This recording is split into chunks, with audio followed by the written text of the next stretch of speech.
Bonjour, je fais cette vidéo pour vous présenter les fonctionnalités et l'interface générale de notre application de gestion de stock que nous appelons Gstock. Donc, on a fait simple en termes d'appellation Gstock, qui est une application web. Donc, ça veut dire que dès le moment où vous avez de la connexion Internet et que vous pouvez utiliser une adresse mail sur un appareil, que ce soit votre téléphone, votre tablette ou votre ordinateur, vous avez la possibilité d'utiliser l'application. Ce qu'il faut aussi savoir, c'est que il vous suffit juste d'avoir la connexion Internet pour lancer l'application et continuer de travailler en connexion. Donc là, ici, par exemple, je suis connecté.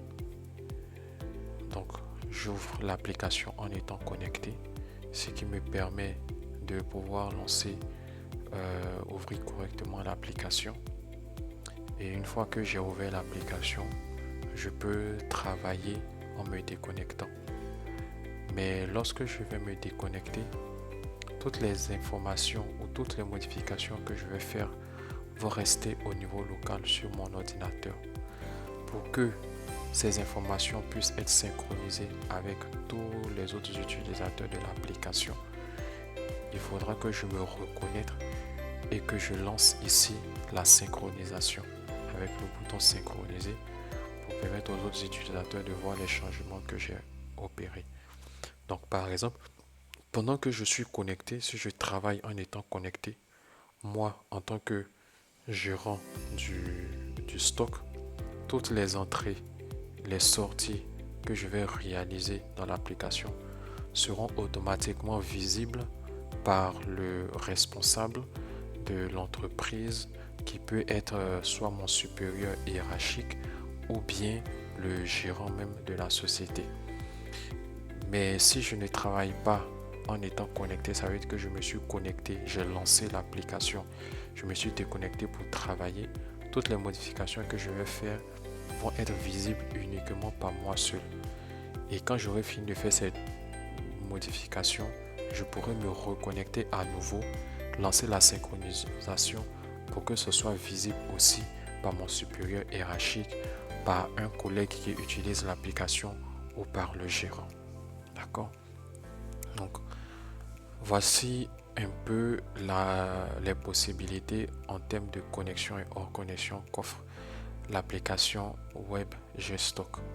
Donc nous allons aller un peu plus en profondeur et parler de l'interface. Donc l'interface présente trois boutons principaux. Nous avons le bouton d'inventaire, nous avons la section de matériel et fourniture, nous avons également la section de clients. Et également sur l'interface, nous avons le bouton de menu qui nous permet de réduire ou d'afficher les différents intitulés des icônes qui sont dans le menu. J'ai le nom de l'application ici et j'ai la barre de recherche. Sur le même aliment que la barre de recherche, j'ai le bouton de synchronisation et ici j'ai l'identifiant qui présente l'adresse mail avec laquelle je me connecte à l'application. Donc une fois que je suis dans l'application, on va commencer par les interfaces matérielles et fournitures et ensuite nous allons aller sur l'interface client et terminer avec l'interface inventaire.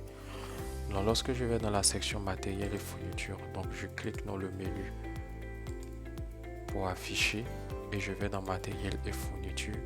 J'ai ici la liste des matériels que je vends donc dans le cadre de mon activité. Donc pour chaque matériel, en réalité, voici comment il se présente. J'ai le nom du matériel, j'ai le code du matériel, j'ai la quantité qui est disponible en stock théoriquement actuellement et la valeur de ces éléments qui sont en stock théoriquement. Quand c'est rouge, ça veut dire que on est à 0, mais lorsqu'il y a de la quantité en stock, ça apparaît en vert.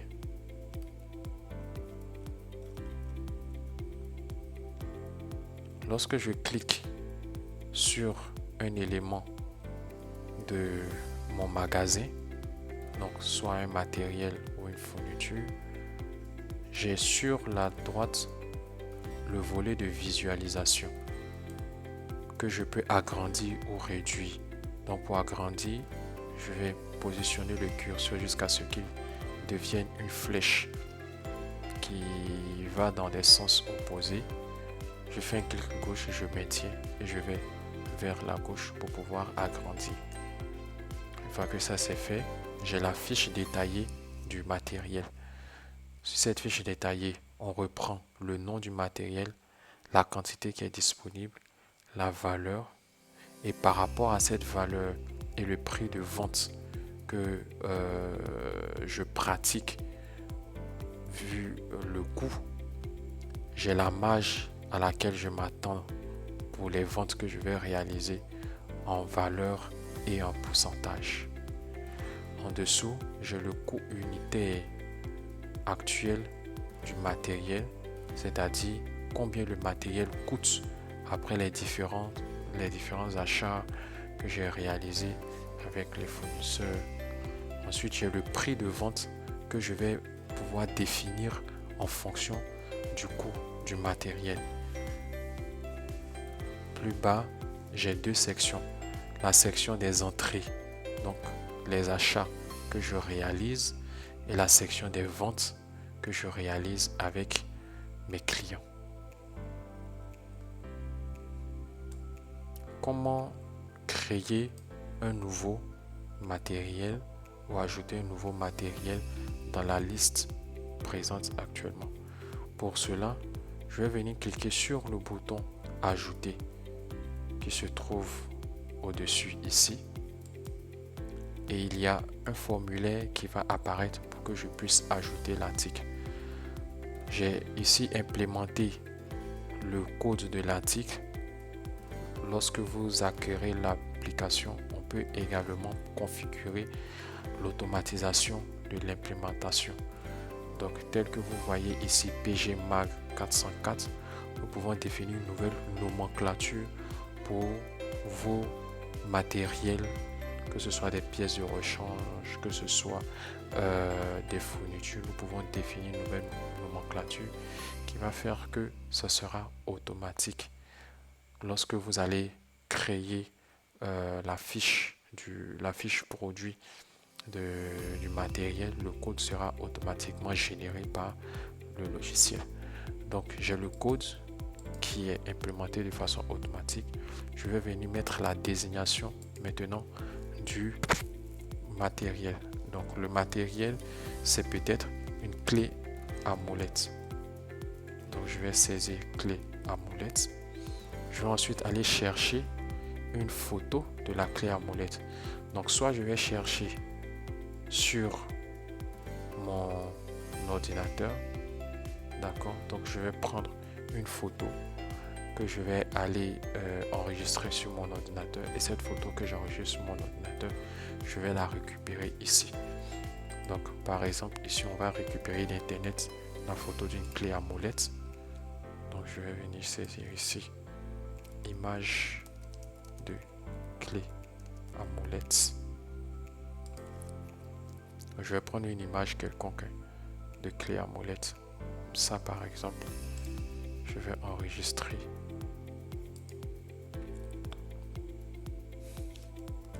clé à molette.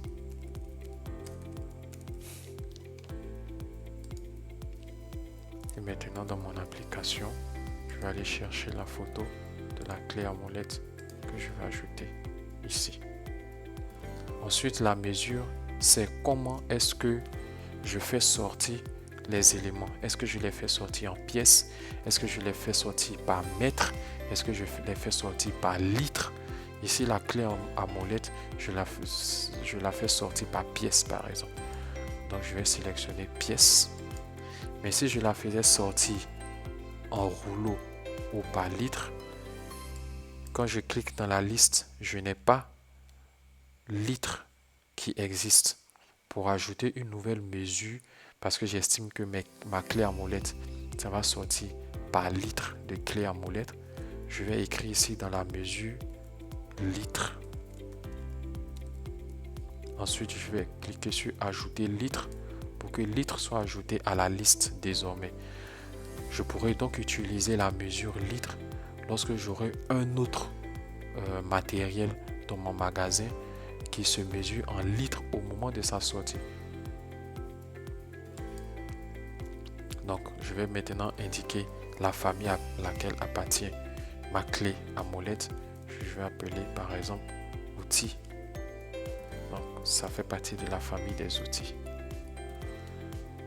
J'enregistre.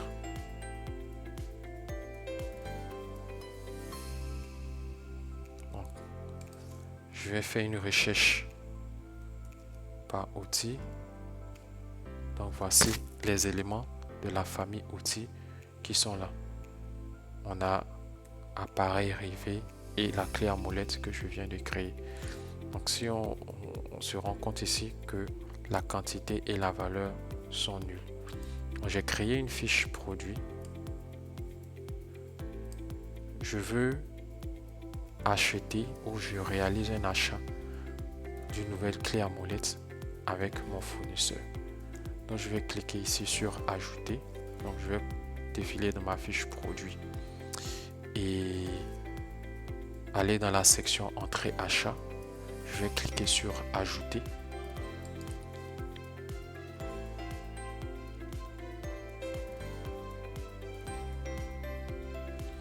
Automatiquement la date, l'heure à laquelle j'enregistre mon information apparaissent.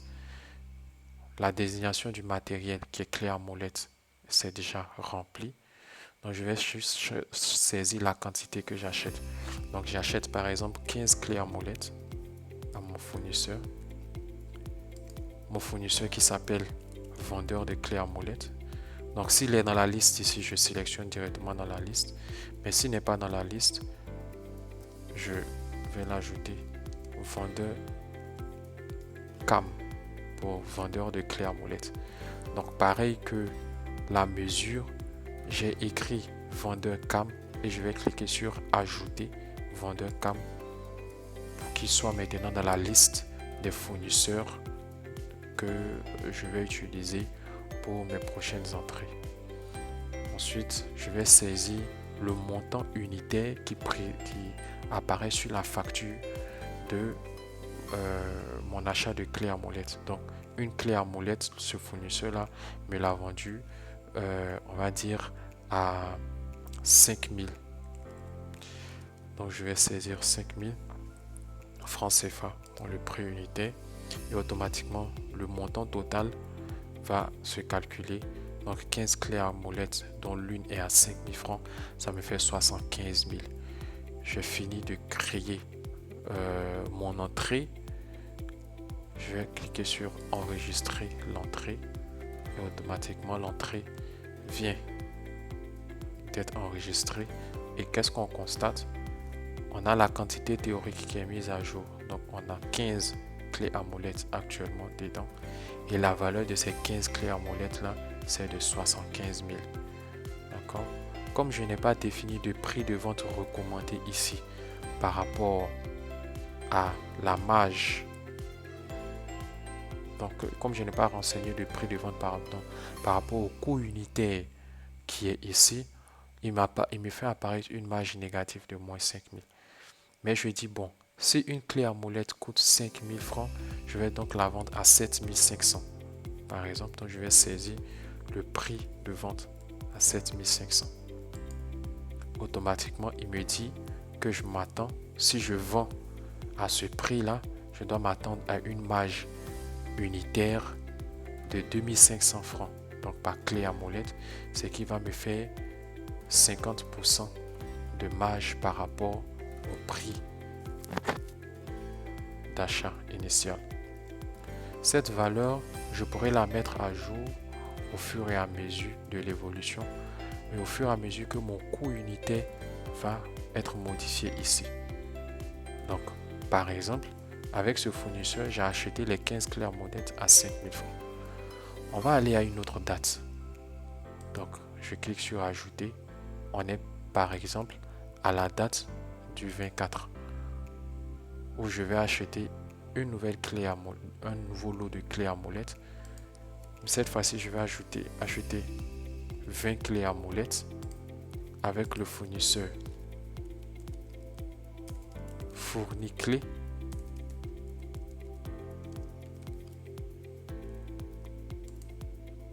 Et lui, il va me vendre la clé à molette à 3725. Donc, ça me fait 74 500 les 20 clés à molette. Je vais enregistrer. Automatiquement, on me dit que j'ai 35 clés à molette dans mon stock de façon théorique. Et ces 35 clés à molette, la valeur de mon stock donc, est de 149 485. Ce qui me donne un coût unitaire actuel moyen de tous mes éléments en stock qui est de 4271. Donc si je vends une clé à molette actuellement à 7500 francs, je m'attends à faire une marge de 3229 par clé à molette, ce qui représente 75%, donc 0, ou ce qui représente 76%, 0,756 par rapport au coût d'achat. Donc sur chaque clé à molette, je vais faire 76% de bénéfice. Donc j'ai l'historique de tous les différents achats de clés à molette ici. Lorsqu'un client va donc décider de venir acheter 5 clés à molette par exemple avec moi, je vais venir dans la section sortie vente, je vais cliquer sur ajouter, je vais renseigner la quantité qui a été commandée par le client. Donc le client a demandé 5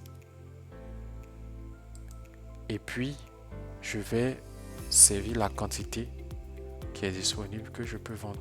Donc je peux vendre les 5, je saisis 5 également. Donc l'écart est de 0. Ça veut dire que ce que le client a commandé, c'est ce que je lui ai vendu. Et si vous constatez, le prix de vente actuel est venu par défaut à 7500 francs. C'est ce que j'ai mis là-bas comme le prix de la clé à molette. Mais il pourrait se trouver que face à ce client-là, je décide de faire un discount parce que c'est un de mes meilleurs clients. À ce moment-là, sur cette vente, ma marge sera moins importante. Je vais venir effacer le prix qui m'a été proposé par défaut par le logiciel et je vais renseigner le prix que je fais particulièrement à ce client. Donc par exemple, je décide de vendre à ce client-là la clé à molette à 6500 francs. Donc je vais effacer pour se renseigner 6500 francs. Ensuite, je vais dire à qui j'ai vendu la clé. Donc la clé, je l'ai vendue au client Alpha.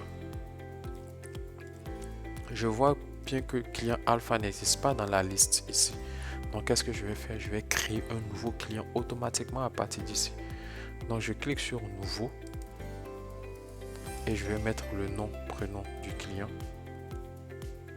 Donc client Alpha. Je vais renseigner le numéro de téléphone si je connais, son adresse email si je connais et l'adresse à laquelle j'ai l'habitude de lui livrer son matériel si je connais. Dans le cas où je ne connais pas ces informations, ce ne sont pas des informations obligatoires. Il n'y a pas d'astérisque devant. Les informations obligatoires, il y a astérisque devant. Comme il n'y a pas d'astérisque devant, ce ne sont pas des informations obligatoires. Je peux laisser comme cela et cliquer sur enregistrer. Une fois que c'est fait, je vais venir cliquer encore une fois sur enregistrer pour enregistrer ma vente maintenant. J'ai terminé, tout est bon, je vais enregistrer ma vente. Automatiquement, la quantité de clés à molette disponible va venir se déduire. Donc on est passé de 35 à 30. Donc mon stock théorique actuellement c'est de 30 clés à molette et ça fait un total de 128 130. D'accord? Lorsque je viens particulièrement sur la ligne de la vente que je viens de réaliser, en cliquant sur la barre de défilement horizontale pour aller vers la droite, je me rends compte que sur cette vente-là, j'ai gagné 32 500. Donc j'ai vendu les 5 clés à molette pour 32 500 francs. D'accord? Le coût des 5 clés à molette, c'est de 21 350. Donc sur cette marge en particulier, j'ai fait 11 145 francs. Sur cet article du moins, j'ai fait 11 145 francs de marge. Si j'avais vendu les clés à molette au prix normal, donc je vais ajouter une nouvelle vente.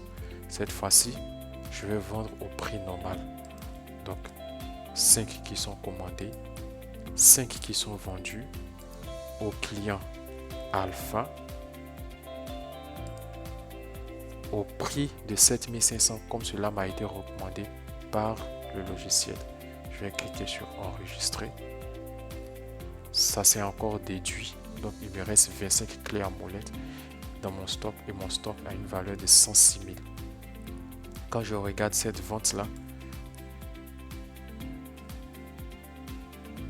donc j'ai gagné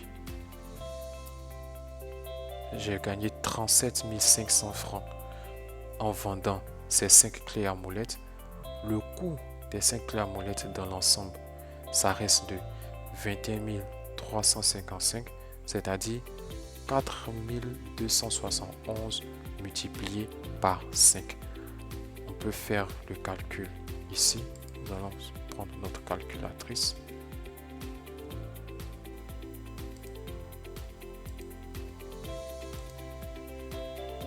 Donc on saisit 5 multiplié par 4271 égale 21 335.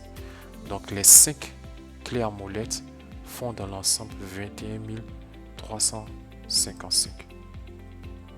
C'est la valeur que j'ai ici. Donc au prix normal, si j'avais fait ma première vente au prix normal, j'aurais gagné 16 145 de marge.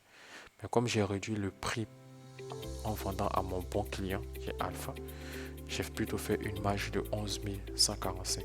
Donc ça me permet de voir sur mes différentes ventes les marges que je réalise.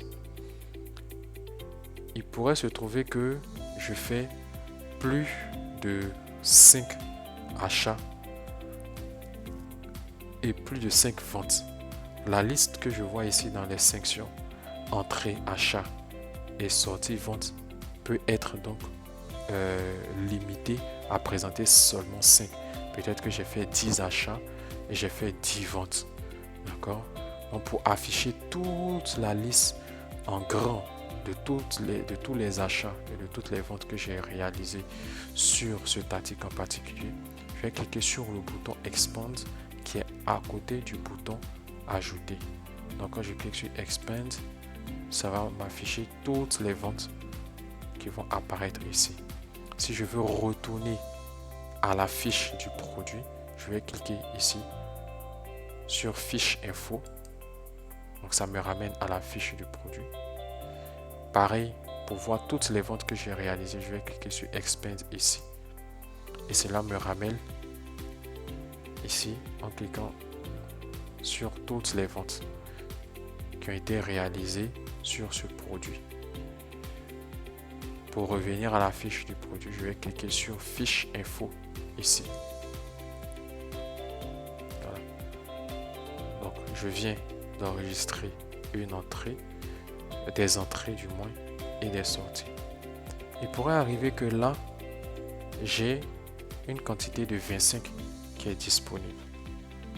Et j'ai un client, le client bêta, qui vient me passer une commande de 30. Donc lui, il a besoin de 30 clés à molette. Donc la quantité commandée, c'est 30. Et moi, je veux lui servir les 30, alors qu'il me reste 25 en stock. Donc je vais venir ici saisir 30 et automatiquement, on me dit non, je ne peux pas vendre 30 clés à molette à mon client bêta parce qu'il reste 25 clés à molette en stock. Donc il faut que je modifie la quantité vendue. Donc je vais dire à mon client bêta, écoute, je sais que tu es un client très très fort. Au lieu de 30, je vais te servir 25 et 5 autres après. Donc je vais venir ici saisir 25. Automatiquement le logiciel laisse passer. J'ai un écart de 5. Je vais vendre à bêta. Bêta n'est pas dans ma liste ici. Je vais cliquer sur nouveau et puis créer le client bêta. Donc client bêta. Je vais enregistrer. Je lui vends au prix normal. J'enregistre. Je lui ai vendu les 25 clés à molette.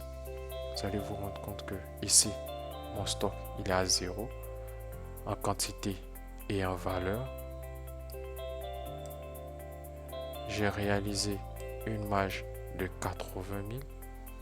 D'accord? Et le coût est resté le même, c'est-à-dire 4 271 multiplié par 25. Je me rends compte que j'ai un écart de 5 ici.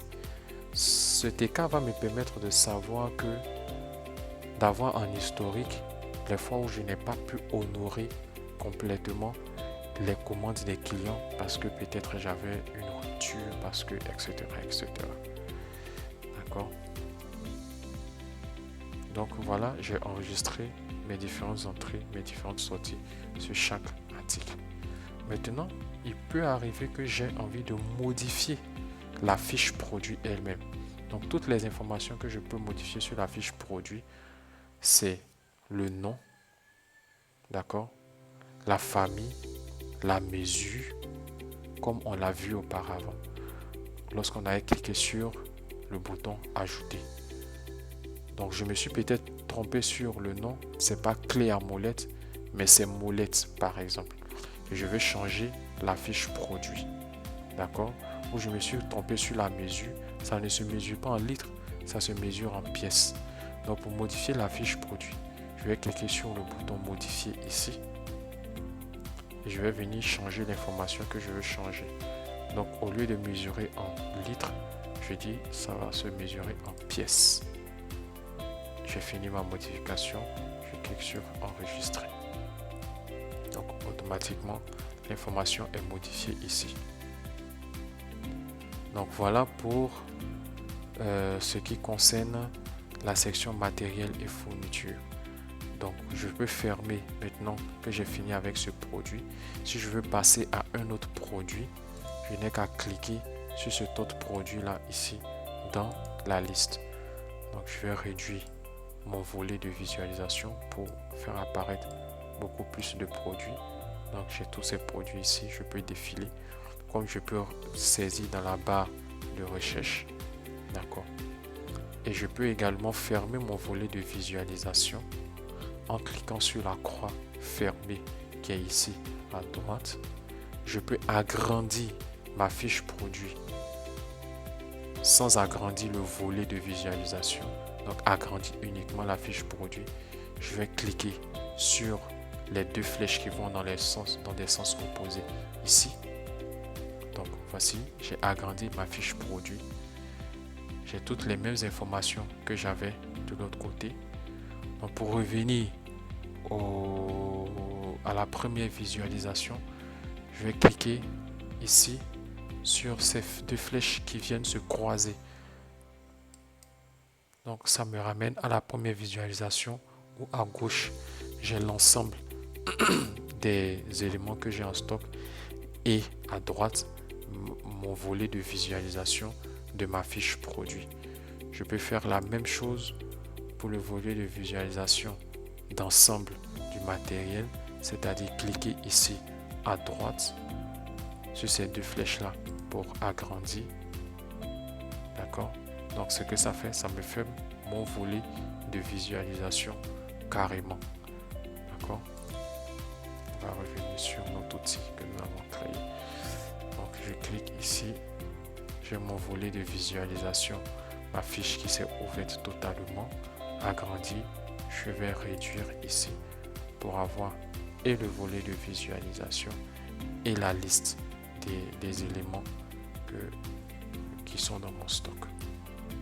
Si je veux faire un filtre plus avancé, parce que ici j'ai cherché dans la barre de recherche outils, mais je veux faire un filtre avancé, par exemple, je veux chercher faire ma recherche par nom d'article ou par code d'article. Je vais cliquer ici sur le bouton de filtre qui est juste entre le bouton ajouter et le bouton d'agrandissement de la fenêtre, et j'ai plusieurs options.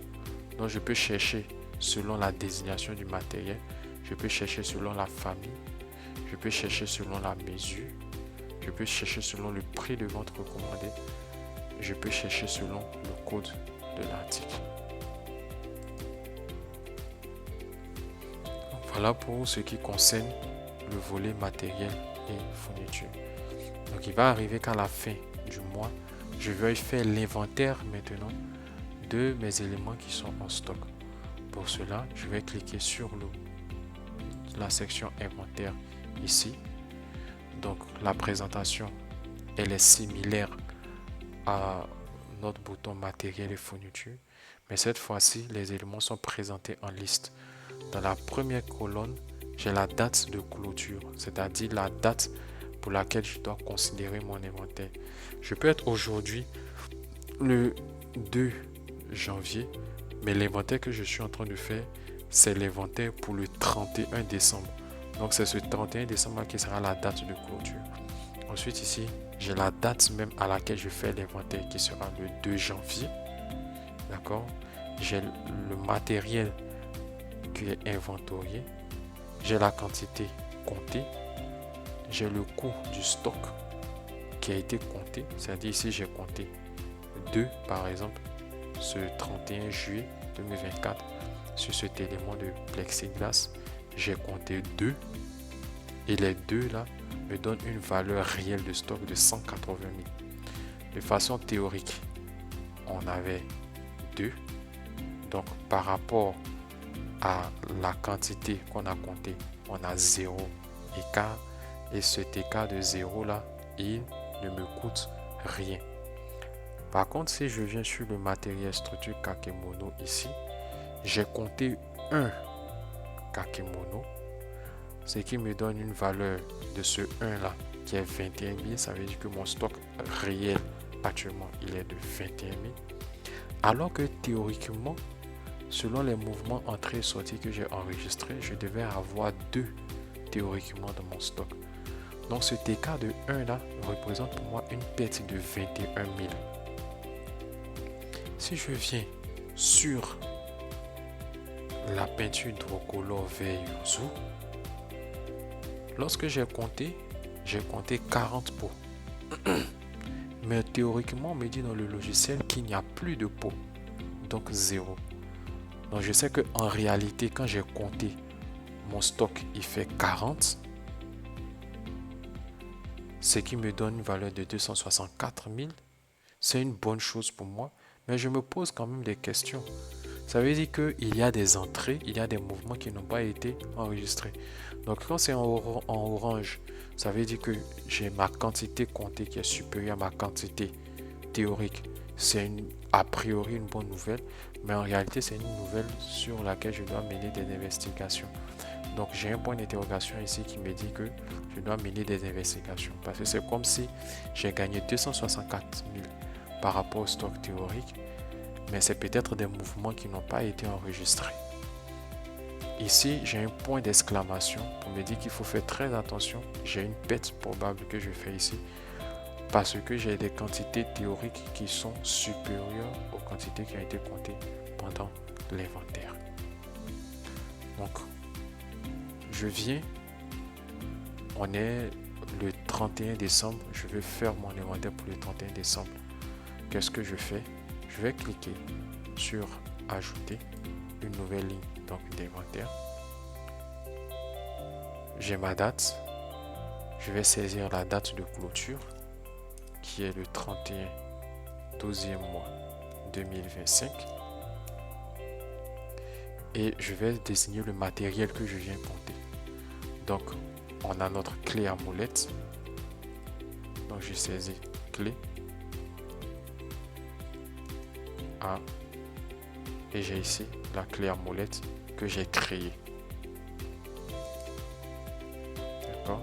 Et là, sur cette clé à molette là, comme je compte par exemple 35.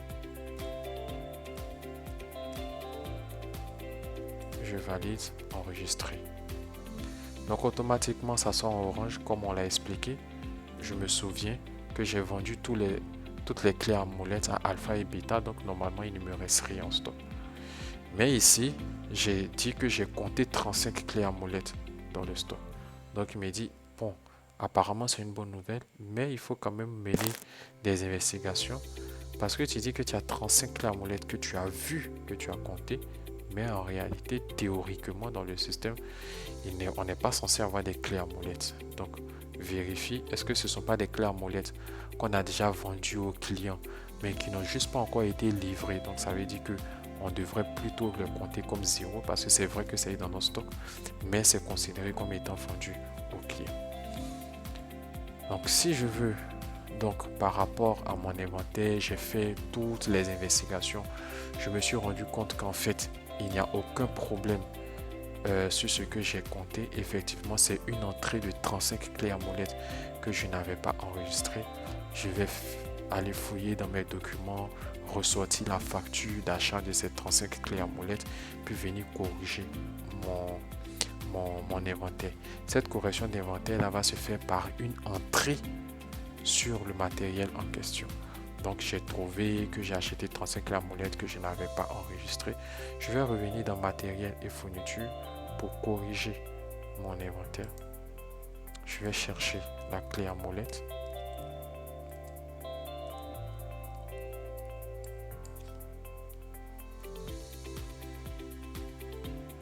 Donc c'est cette clé à molette de la famille outils.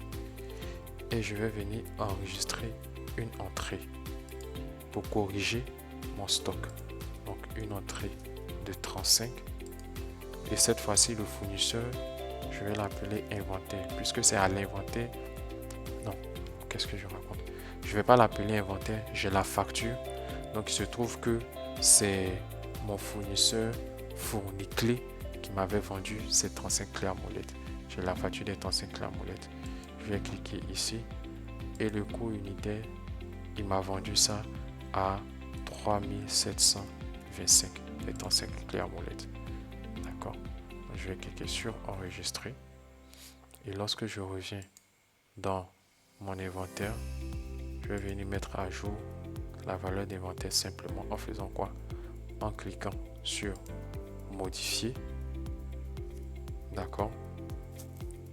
Ensuite, je vais simuler la modification d'une information quelconque. Donc en réalité c'est 35. Je vais cliquer sur 1, cliquer dans le blanc, effacer le 1 et cliquer sur enregistrer. Ah, d'accord.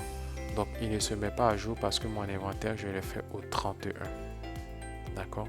Si j'avais fait mon inventaire au 22 décembre, il se serait mis à jour de la quantité théorique que j'ai. Parce que la quantité théorique de ma clé à molette est maintenant de 35. D'accord. Donc voici pour ce qui est des inventaires. Ensuite, la section client, c'est juste pour constituer ma base client. Donc on a vu que si je veux enregistrer une vente sur un produit pour un client qui n'existe pas dans ma base, je peux cliquer sur le bouton sur la mention nouveau pour ouvrir la fiche client et créer le compte client. Mais je peux aussi passer directement par la section client. Donc je viens dans la section client, puis je vais cliquer sur ajouter pour remplir la même fiche client comme vous pouvez le voir ici. Donc Voilà comment fonctionne globalement l'application Gstock. Ce qu'il est possible de faire, c'est de personnaliser le nom de l'application selon votre entreprise. Si vous voulez également certaines personnalisations qui n'existent pas actuellement, nous pouvons en discuter et mettre cela en place. J'espère que cette vidéo vous a aidé à comprendre comment fonctionne l'application Gstock. Si vous avez des questions, nous pouvons en parler lors d'une présentation, lors d'un call, et vous pourrez me joindre au 07 77 86 12 28 ou à l'adresse mail Anderson ANDERSON @exfini exfini-6ci.com. Merci d'avoir suivi cette vidéo et on se dit à la prochaine.